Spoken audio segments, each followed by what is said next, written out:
16 अगस्त 2025 को है भाद्रपद का शनिवार। साथ ही साथ इस दिन है कृष्ण जन्माष्टमी का पर्व। तो ये जो शनिवार है ये बहुत बड़ा शनिवार है और इस दिन आपको काले तिल का एक दीपक यहाँ जलाना है। ये छोटा सा उपाय अगर इस भाद्रपद के शनिवार को कर लिया तो समझ लीजिए कि करोड़ों में आप खेलोगे और पैसा ही पैसा आपके पास बरसेगा। देखिए ये जो शनिवार है ये बहुत बड़ा शनिवार है क्योंकि बहुत ही शुभ और उत्तम योग तो इस दिन बन ही रहे हैं। आप सभी जानते हैं कि कृष्ण जन्माष्टमी का दिन कितना पावन और पवित्र होता है और ये कितना बड़ा होता है। उस पर भी ये शनिवार के दिन त्यौहार पड़ रहा है और ये भाद्रपद का शनिवार है।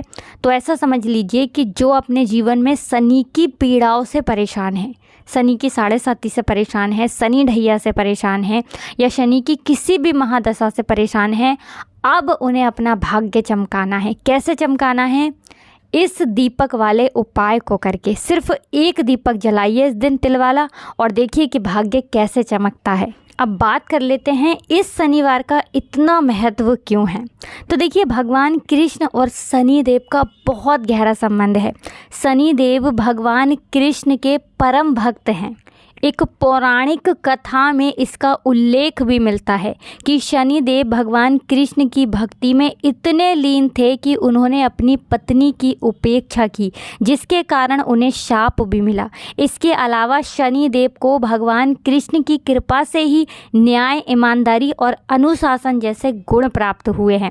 ऐसे में जब आप भगवान कृष्ण का जन्म उत्सव इस दिन मनाया जाएगा और शनिवार का दिन है जो कि शनि देव को समर्पित है ना, और इस दिन आप शनि देव की आराधना करते हैं, उनसे जुड़े हुए उपाय करते हैं, भगवान कृष्ण से जुड़े हुए उपाय करते हैं, तो शनि देव अपनी विशेष कृपा आपको देते हैं। ऐसी कृपा जिससे आपके घर में धन, सुख, समृद्धि सब कुछ होता है।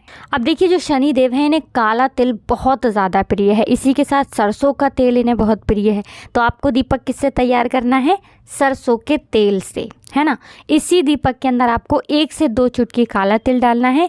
अब ये दीपक आप 3 स्थान पर जला सकते हैं। सबसे पहला, अगर घर के आसपास कहीं भी शनिदेव का मंदिर है या शनिदेव की कोई मूर्ति, प्रतिमा, शिला है ना, तो वहाँ जाकर इस दीपक को जलाइए। अगर शनिदेव का कोई मंदिर नहीं है, कोई मूर्ति, प्रतिमा, शिला भी नहीं है, तब आपको इस दीपक को जलाना है पीपल के पेड़ के नीचे, ठीक है ना। अब पीपल का पेड़ भी घर के आसपास नहीं है, मंदिर भी नहीं है ना, फिर आप इसे पश्चिम दिशा में जलाइए। पश्चिम दिशा शनिदेव की दिशा है। और ये जो कृष्ण जन्माष्टमी का दिन है, ये जो भाद्रपद का शनिवार है, ये आपके भाग्य को चमका देगा अगर इस तिथि का लाभ उठाते हुए ये दीपक आपने शनिवार के दिन प्रज्वलित कर दिया। अपने कष्ट और दुख यहाँ पर आपको शनिदेव से कहने ज़रूर हैं और शनिदेव से क्षमा याचना ज़रूर करनी है। इस उपाय को शाम के टाइम पर आप करें, सूर्य अस्त होने के बाद, और फिर देखिए भाग्य कैसे चमकता है। एक मंत्र का जाप अगर आपने इस दिन कर लिया तो शनिदेव की ऐसी कृपा बरसेगी कि कष्ट और दुख आपको छू भी नहीं पाएंगे। बड़े से बड़ा संकट भी जीवन से ऐसे चला जाएगा। तो देखिए भगवान कृष्ण का बहुत महादिव्य चमत्कारी ये मंत्र है, ओम क्लीम कृष्णाय नमः, ओम क्लीम कृष्णाय नमः। इस मंत्र का जाप करिए और एक घी का दीपक जलाकर भगवान कृष्ण का पूजन करिए। जैसे भी आप अपने घर में करते हैं उसी तरह से पूजन करिए और शनिदेव का ज़रूर स्मरण करिएगा। और फिर इस उपाय को करने से शनिदेव आपसे बहुत प्रसन्न हो जाएंगे और कोई भी कष्ट आपको छू नहीं पाएगा। अब देखिए जन्माष्टमी पे होता क्या है कि बहुत सारे लोग जो दवाइयाँ खाते हैं या जिनका स्वास्थ्य ठीक नहीं रहता है ना, वो लोग व्रत नहीं रख पाते हैं क्योंकि चाहकर भी नहीं रख सकते, क्योंकि अगर वो लोग व्रत रखेंगे तो उनका स्वास्थ्य और ख़राब हो जाएगा। ऐसे में उन्हें क्या करना चाहिए कि किसी भी एक व्यक्ति को दान ज़रूर करें, जिससे आप पैसे का दान करें इस दिन, है ना। ऐसा दान करें कि 2 टाइम का वो भोजन ग्रहण कर सके। इससे आपको व्रत रखने का पुण्य प्राप्त होगा।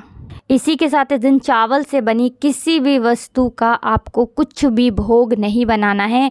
बहुत सारे लोगों को इसकी जानकारी नहीं होती है और खुद भी ग्रहण कर लेते हैं चावल को, तो ये गलती आपको बिल्कुल नहीं करनी है। तो बहुत अच्छे से उपाय आपको बताने का प्रयास किया है। फिर भी कुछ ऐसा जो आपको पूछना हो कमेंट सेक्शन में आप पूछ सकते हैं।